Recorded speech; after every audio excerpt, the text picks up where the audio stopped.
And now, his view, an editorial opinion by Bill Martin.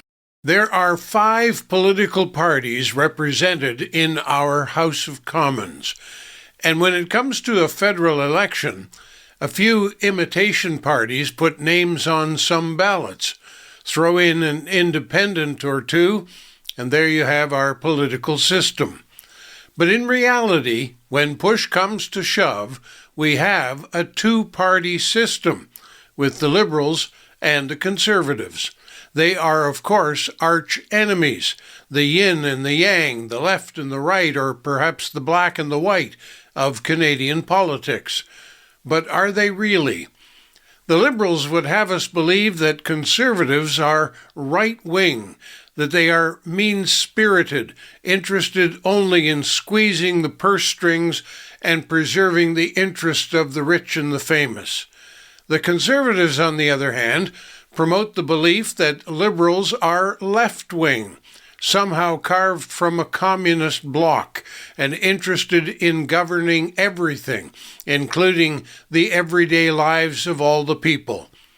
One party is known for excessive spending, while the other for cutting the programs and benefits that might flow from that spending. But is it true? Over the last 75 years or so, the Liberals have dominated generally, but that is not to say that the Liberals have enjoyed the support of all Canadians.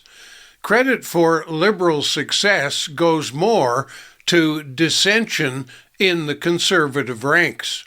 For many years, small c Conservative success belonged to the Progressive Conservative Party, a political movement from the merger of the Conservative Party and the Progressive Party in 1942. And while the conjoined party had a pretty long run, Western Canadian discontent led to a split, with some seeking a more pronounced conservative bent. Enter the Reform Party under Preston Manning, and later to become the Canadian Alliance Party, both of which divided the more conservative minds in Canada, offering the Liberals, particularly the Grits under Jean Chrétien, a long, easy ride at the polls. And once again, Conservatives merged. This time, the Alliance Party of Stephen Harper joined with the Progressive Conservatives of Peter MacKay, and they became today's Conservative Party of Canada. And it worked. Stephen Harper became Prime Minister. But the Harper-MacKay alliance, if you will pardon that expression, was uneasy. The Liberals, always happy to point out a negative, seized every opportunity to pull on those loose threads. And while the Liberals won a series of elections, it was not on merit. The Conservatives kept tearing at each other from within. The Canadian electorate repeatedly appeared poised to abandon the shallow platform of the reigning Liberals, but the so-called Tories kept stabbing each other in the back, either for being too conservative or simply not conservative enough. We're there once again, I'm afraid. The country is fed up with the arrogance of the Liberals, and the party is now seeking a new leader to let the current Prime Minister leave the office carrying all the blame.